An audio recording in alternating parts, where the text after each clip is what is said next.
On this episode of Locked On Angels, Ron Washington made a great bullpen decision last night. Yes, I said that out loud. Kenley Jansen is just unshakable, and the Halos get a good pitching performance from Jack Kochanowicz, and they pick up their third straight win over the Yanks. We've got 5 things we noticed from last night's game, and we're going to share those with you today. It's time to get locked on with Mike and John, and this is Locked On Angels.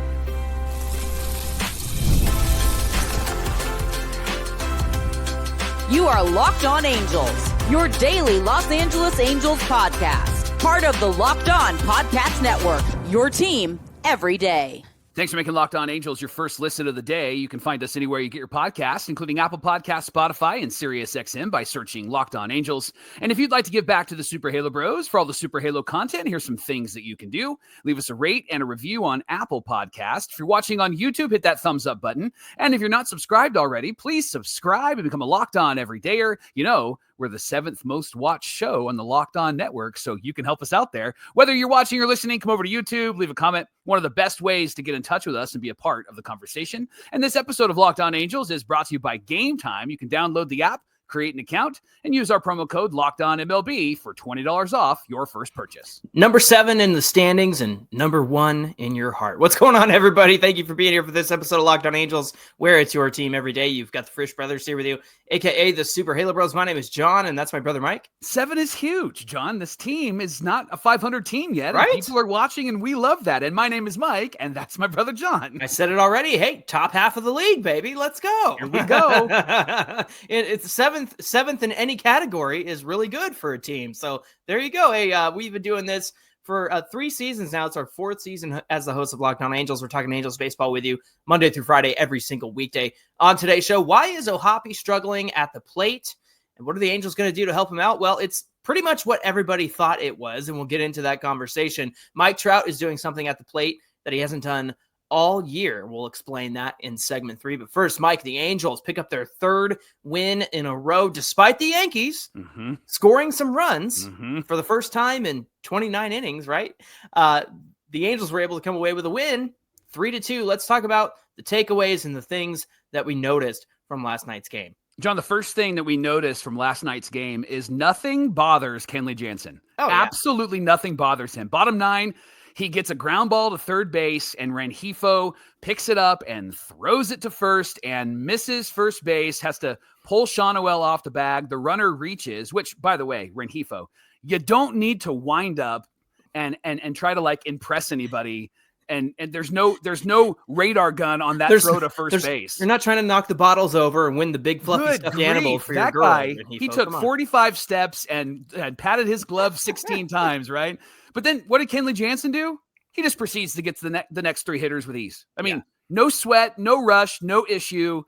John, he's incredible. And I know like the inevitable blown save is going to come. Maybe it's not, but I know that that's part of the game. I know that that's part of the issue.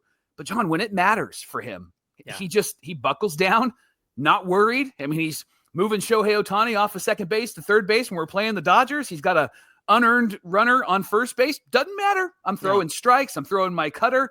Come and get me is basically what he's saying. And the times he has blown up have been in non-save situations, whether that's the Angels are up by 4 or perhaps they're down by, 7 the other day against the Baltimore Orioles, just trying to save time. Those are the times that he has his quote unquote blowups, and also the time that he didn't pitch for like 2 weeks because they didn't let him have any work. So they're not making that mistake again. But man, even with runners on base, I feel really comfortable with Kenley Jansen. He's unshakable, Mike. And that is just a veteran presence on the mound, and really great to see from Kenley Jansen. Second thing we noticed, how about Ron Washington making some great pitching changes last night? Mike, talk about those. Yeah, bottom 8 was the biggest one, John. Ryan Zefferjon comes in. It's his 3rd straight game. And you could just tell his control was off. He struggled a bit the night before. He struggled last night, walked the first batter, hit the next batter. Then he gets Trent Grisham to pop out.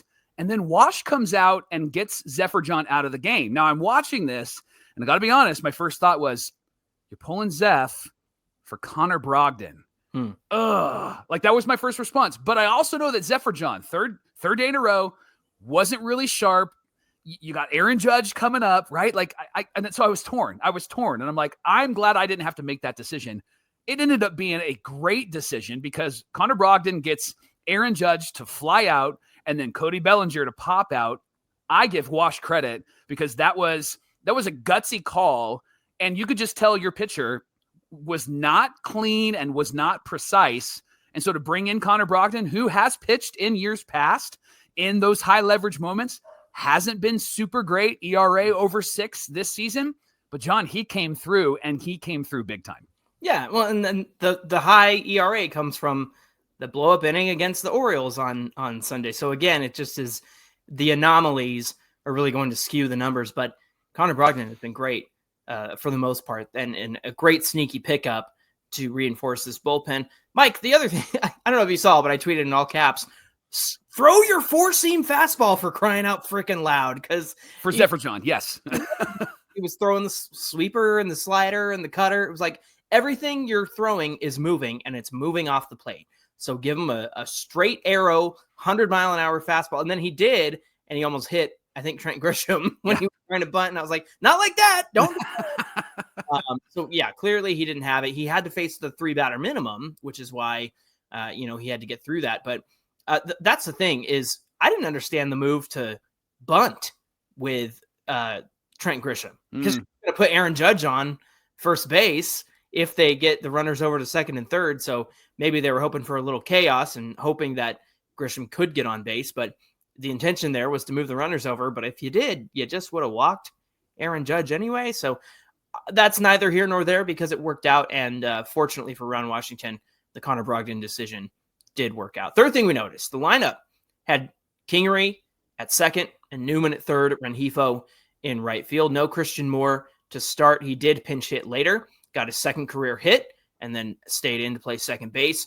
Rengifo was in right field. He's played 32 games in right in his major league career, but only for 3 innings since 2023.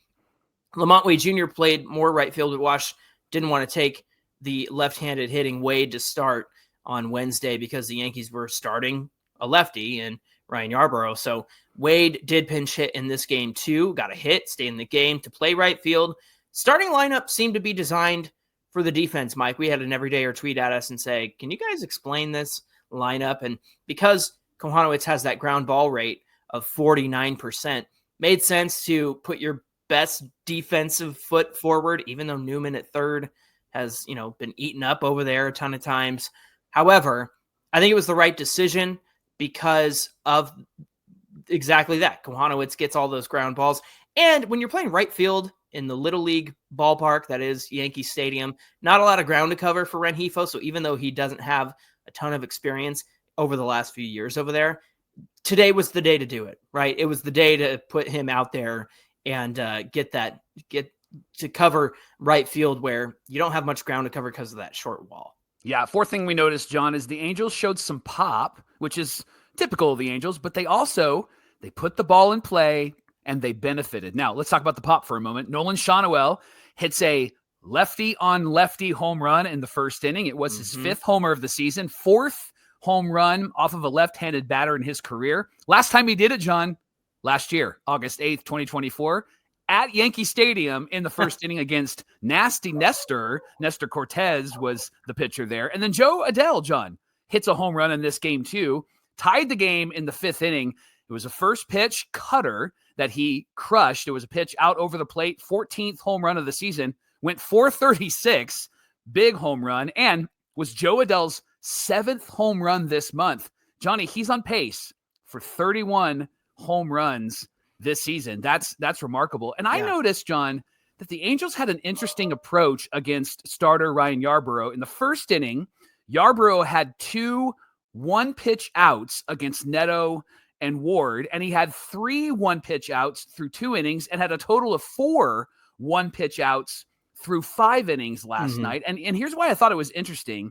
When Yarbrough is ahead in the count, opposing hitters are hitting just 119. But when he's behind, opposing hitters are hitting 360. So it would make sense that for the Angels, it would make sense analytically that they would be a bit more patient at the plate rather than jumping on the first pitch. Now, I know that sometimes there is that, hey, you're going to dive bomb that first pitch and get that starter out, but the Angels didn't have much success with that last night. And that was the pop. But then, John, I know this moment could have gone bad, but I loved what Joe Adell did in the top of the 8th. Why don't you talk about that? Yeah, so in the top of the 8th, the Angels had 3 walks in a row to Trout, Ward, and Rengifo, and then Adell hit a ground ball that went to Volpe. It could have ended the inning, but Volpe bobbled it, and then he threw it past the second baseman. Mike Trout was able to score, so that gave the Halos the 1-run lead to finish up the game at 3-2. Mike, I know that you would have liked to have seen them add on some more in that situation. Unfortunately, it didn't happen, even with the guys like Neto and Shonwell coming up to the plate. But that's what happens when you put the ball in play. Joe Adell didn't strike out. He didn't swing at crap. He didn't swing at anything down and away like we always worry about. And he put the ball in play, and he hit it hard, and it gobbled up Anthony Volpe. And I had to laugh because right after that error, Erica Weston tweeted, vote for Zach Neto for AL shortstop, by the way. Yeah. So nice spicy take from Erica Weston. So yeah, that's what happens when you put the ball in play, even in a moment where you're like, man, you could do so much more. Well, it was enough, right? And you feel pretty good about the back end of the bullpen coming in to finish it. And that's exactly what they did. So yeah, that ended up being the winning run, making it 3-2. And that's all it took for the Angels to walk away with this one. Last thing we noticed was Jack Kochanowicz had his second straight good start. I wouldn't say great start, but a good start. He began this game striking out the first 2 batters, and then he struck him out with his changeup, John. It wasn't with any other pitch. He was using that well. In fact, he had 4 Ks using his changeup and had a total of 8 Ks in this game. And that was a career high for him. Strikeouts are not what he's known for, but he was able to pull out strikeouts last night, and he had one in every inning that he was in, and it slowed the Yankees down. Johnny only made 2 bad pitches last night. Yeah. And it cost him. One was in the second inning against Jazz Chisholm, and then in the 4th inning against Cody Bellinger. Both pitches were hit over the wall. They were home runs, and they were the only hits the Yanks got off of Kochanowicz. Yeah. And both of those at bats, John, Jack was behind in the count. And when he's behind in the count, opposing hitters are hitting 342. When he's ahead in the count, opposing hitters are hitting 241. So it's key for Kochanowicz to get strike 1. And when he does, the stats move in his direction. Well, this was what we talked about on Monday after the weekend series.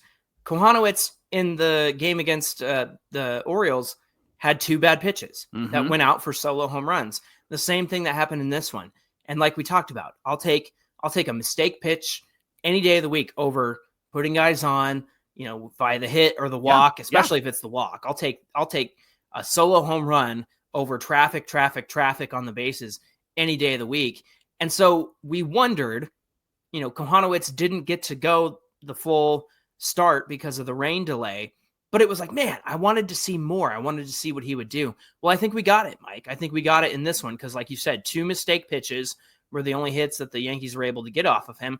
And they were mistake pitches. It was a changeup, middle in, and then a sinker, kind of middle to Jazz Chisholm. Cody Bellinger's home run was definitely a little league home run. Jazz Chisholm's was actually he crushed it. a big home run, right? A big boy home run. So that's the thing is you wonder if the results would have been a little bit different there. By the way, the 2 Angels home runs were big boy home runs because Shonwell went second deck with his. So all that to say, Kochanowicz later on got squeezed in the 6th inning. I guess we were just calling everything a ball to the Yankees in that inning because Trent Grisham walked. That was a strike, but it was called ball 4, and then threw a pitch to Judge that was called a ball, and it was all over the top of the zone. And so far this season, in all of baseball, 11.8% of pitches that were strikes have been called balls, and it's just been so frustrating, especially for Kochanowicz and O'Hoppe. And so what O'Hoppe did is he went out to talk to Jack and be like, look, this umpire sucks. Here's what we need to do. I'm pretty sure those are his exact words. So you notice then that Kochanowicz is putting everything down because he was getting that part of the zone called, even though he was all over the top of the zone. Kochanowicz comes back to strike out Aaron Judge with the changeup. I had to laugh because MLB posted this tweet about Mike Trout's 111 mile an hour single off the right field wall. And they said, oh, he was going to run to second, but then Aaron Judge got to it quickly. And it was like, that's not a highlight. You guys are just trying to find an Aaron Judge, Mike Trout highlight, considering Aaron Judge has struck out like at a 60-something % strikeout rate over the last few weeks. And so it was like, that's not a highlight. That was Trout hitting it off your Little League ballpark wall when it would have gone over Judge's head and roll all the way out for like a double easily. So anyway, the Angels win 3-2, move one game under 500. They go for the sweep today. Maybe get back to 500 before they head home for the weekend. Thanks for making Locked On Angels your first listen of the day. Coming up, why is O'Hoppe struggling at the plate? What are the Angels doing to help him get out of the slump? Well, it's pretty much what we all thought it was. We'll talk about that coming right up. Good coffee is just a couple of clicks away. Trade Coffee is here to help you. They're the #1 coffee destination in the United States. They deliver fresh, incredible coffee from over 50 of the country's top roasters. Whether it's cold brew or it's pour over, they're going to get you the roast that you love. All you got to do, go to their website and take their quiz, and they're going to match you in under a minute with the perfect coffee match. My wife and I did it. We got Klatch Coffee House Espresso. She loves it. It's fantastic. Smells good. Tastes good. Coffee was fresh. It was better than anything that we have in our area. And so we love Trade. And right now they're offering our customers of Locked On Angels 50% off your first month trial at drinktrade.com/LockedOnMLB. Again, drinktrade.com/LockedOnMLB. And when you go there, you're going to get 50% off your first month.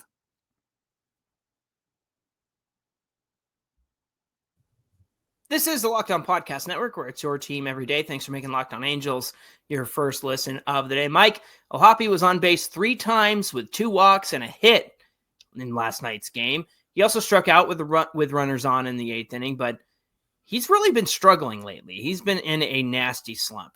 So the biggest question is, why has he been in such a bad slump? Well, according to Ron Washington, it's a lack of consistent playing time. The biggest reason is that Mike Trout is back, and he has to DH because that knee is still bothering him, and so he's not able to play in the outfield. And Trout has been DHing a lot since returning. That means Logan isn't in the game when Travis d'Arnaud is catching, and we've seen Travis d'Arnaud catch guys like Kyle Hendricks and Yusei Kikuchi sometimes, right? And so they've had their kind of pair-ups there.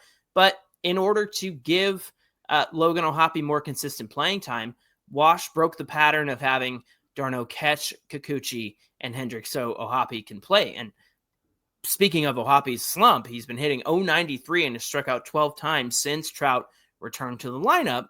And so you can see that the lack of playing time has really been affecting him. Wash said, we're going to give him a chance to catch them all, but we've got to do it when we think it's right. Right now, Kyle thinks O'Hoppe is ready to be back there with him. Certainly worked out, right? It paid off because Hendricks had the 6 scoreless innings with O'Hoppe behind the dish. So I think you can trust that pairing to work well moving forward. Here's what's interesting is O'Hoppe didn't go as far as to say that the reduction in playing time has caused his slump, but he did acknowledge that it's a part of his story. He said, I think consistent at-bats always helps, and here's why.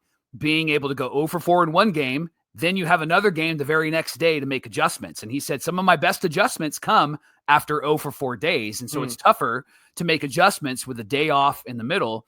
But he also said, having those day offs is okay if it's going to win games for us. I'm okay with winning games. And that's what I love about O'Hoppe. He is a competitive dude.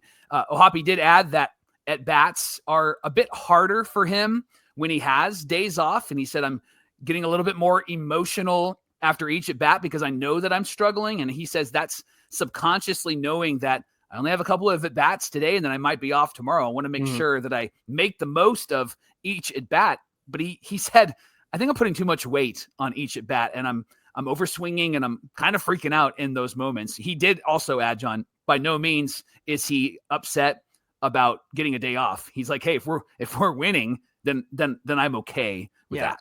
Yeah. So Wash said O'Hoppe's struggles are because he's in chase mode right now. And that makes sense. You can see that just from the eye test, right? He's hit some balls pretty good early, so he may be getting back to it. Wash also added that he thinks another issue is simply that O'Hoppe is still learning how to handle the demands of being a major league catcher. And to really hammer that point home, Wash said he shuffled through a ream of paper scouting reports on his desk. Hey, look, there's scouting reports. That's good news. That's the headline here, Mike. He said, this is Wash's words. bro, look at this paperwork. We're killing trees, dog. Every day is new stuff. And he's a part of all of this as a young catcher. I love that. Yeah. What do the Halos need to do in order to give O'Hoppe all the reps he needs to stay sharp behind the plate? Mike, what do you think they need to do for him? Well, first of all, thank you, Jeff Fletcher, for this article. Great article about Logan O'Hoppe and talking with Wash.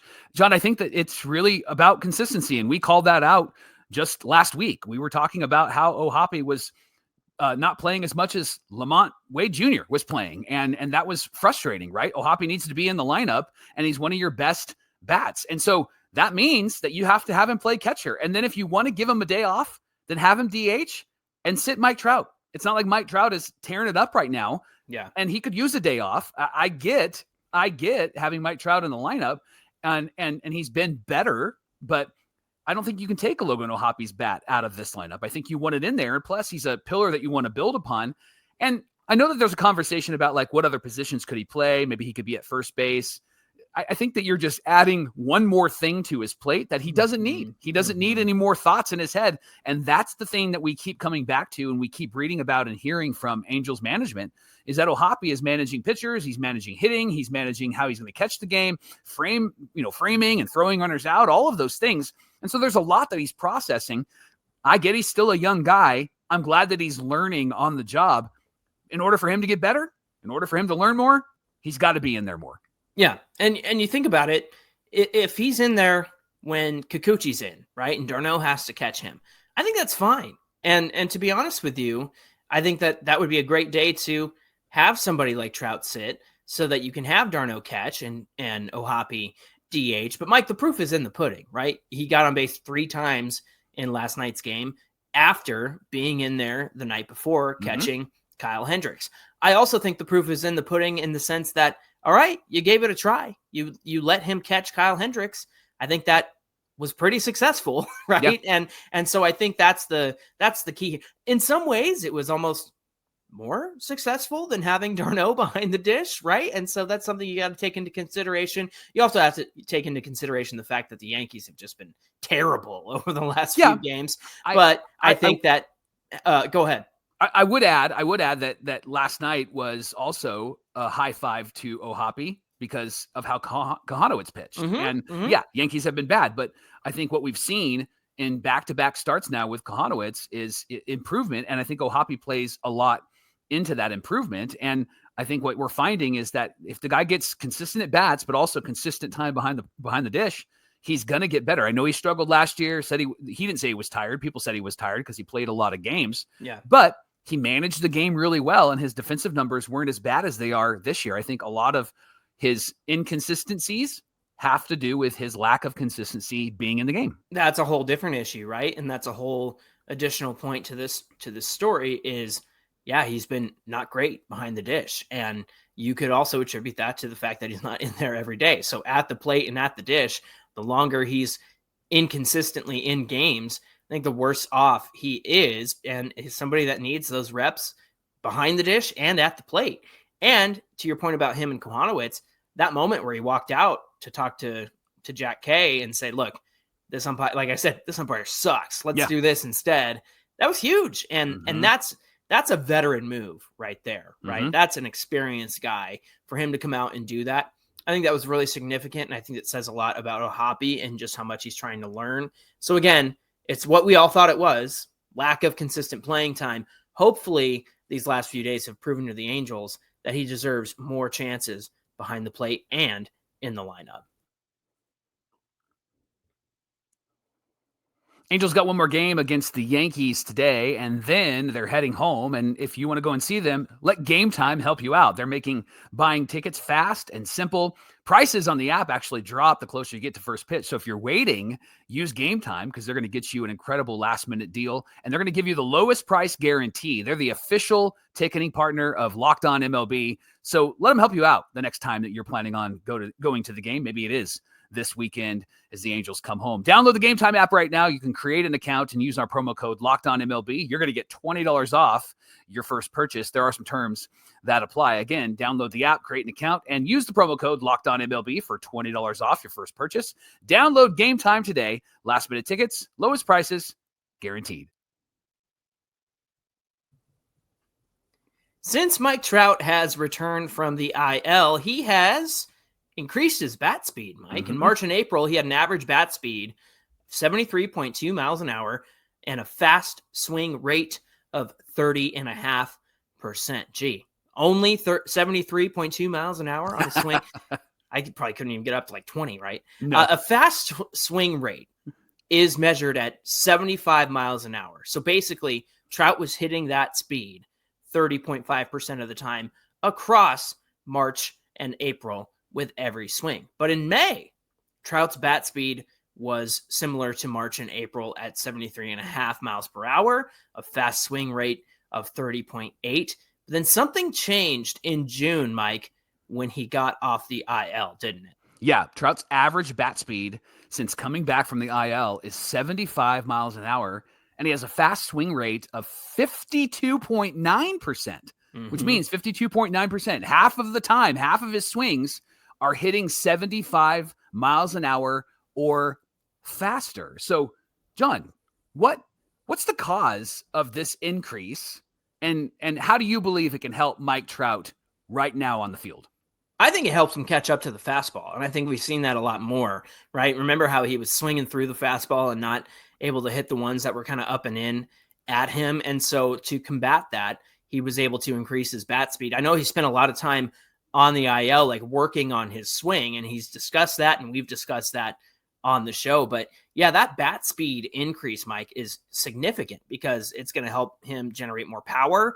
It increases the chance of making solid contact with the ball. And again, you're not going to miss on those pitches that you need to be hitting.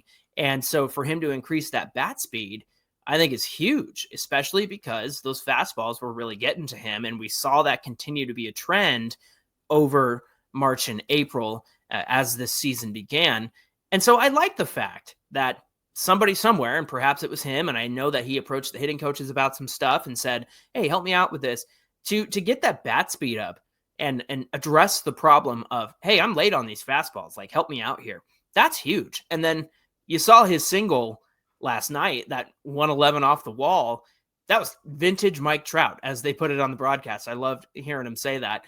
And it was that short, compact swing that he always does and always has done. And it was really great to see him do that as well. So I have to imagine, Mike, it's just reps in order to work on getting that bat speed up, maybe adding a little bit of more upper body strength, or, working on that rotation as you swing and working on your hips and able to increase that drive as well.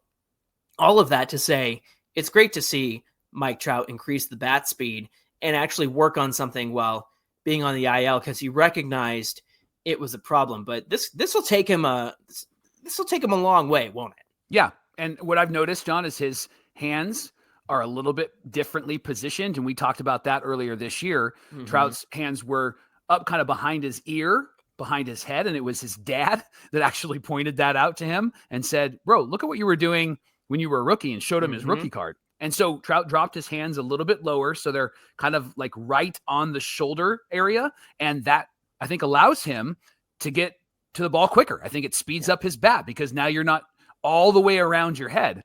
The other thing that I think it benefits Mike Trout in, John, that hit to right field was a hit to right field. It wasn't a pulled pitch. It wasn't to left field. It wasn't to center. He crushed it off the right field wall. And I've noticed, and I have the stats in front of me, but I've noticed more opposite way hitting for Mike Trout since he's come back from the IL. And so I think his bat speed being faster and getting through the zone quicker is allowing him to use the whole field, but it's also allowing him to go the opposite way, which is vintage Mike Trout. That's what you want from your superstar. That's what you want from Mike. And him hitting it that way gives him an opportunity to raise his numbers, gives him an opportunity to be productive. The other thing that I've noticed, John, is he's not hitting as many fly balls. Yeah. Remember, just 2 nights ago, the Angels had consecutive singles and were scoring on that. Trout was a part of that. And his single was up the middle. He hit it on the ground up the middle. And so I think he's catching up to pitches that he was missing before he went on the IL and missing last year. And I think it's also helping him to make good contact and to find holes instead of just hitting everything in the air and it could potentially be caught. If Mike Trout hits something on the ground, I know he's got the bum knee, but the dude's going to beat it out, and that causes chaos for the defense, and that's what you want from Mike Trout.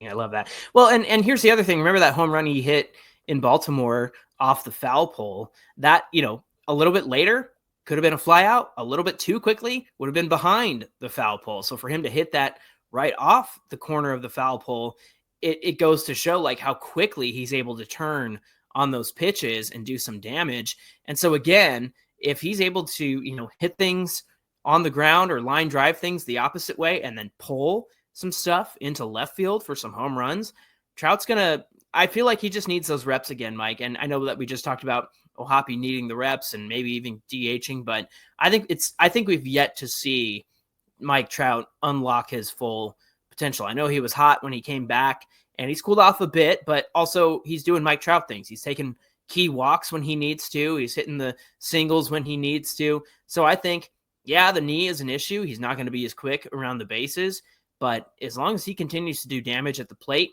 I think the best is yet to come for Mike Trout, especially as we continue to get into like the warmer months. And then I think it was even in this New York series, he was hitting the ball hard and they were just kind of dying in the air. And I think that was due to the cold weather. So all that to say, I think as things warm up, I think Trout is going to warm up as well. Hey, thanks for making Locked On Angels your first listen of the day. Now for your second listen, check out the all-new Locked On MLB Game Night. You can find the show on the Locked On MLB YouTube channel or wherever you get your podcasts. Hey, be sure you give us a follow at Locked On Angels and connect with Mike and I at Super Halo Bros on Twitter and Instagram. Whether you're watching or listening, come on over to today's show, get in the comments section, and we would love to hear from you. All right, we're making it up to you. Barring any more internet collapses, Mike, what do we got on deck for tomorrow's show? Well, Chris Cortez is supposed to be here, and everything is supposed to work. So we get to interview the Angels' second-round draft pick from 2024 tomorrow. Listen, we had an issue last time, and I got to hang out with him for about 15, 20 minutes because nothing was working and nothing was recording. So we became best friends. And so I can't wait to see my best friend on the show tomorrow on Locked On Angels. All right. And if you're looking for a recap, of course, Gavin's got that locked down on the postcast. And of course, we'll be sharing our thoughts on social media for the final game against the Yankees. Hopefully they take the sweep today. It's an early one, so get yourself ready. Turn on the radio if you're at work, or maybe you can sneak it on your phone and watch a little bit there. But until tomorrow's show with Chris Cortez, my name is John, and that's my brother Mike. And my name is Mike, and that's my brother John. Thanks for being here with us, everybody, and we'll see you back here on Friday. I'm going to ask Chris if he makes his character on the show and then makes his character really great. He's probably in it now. Yeah.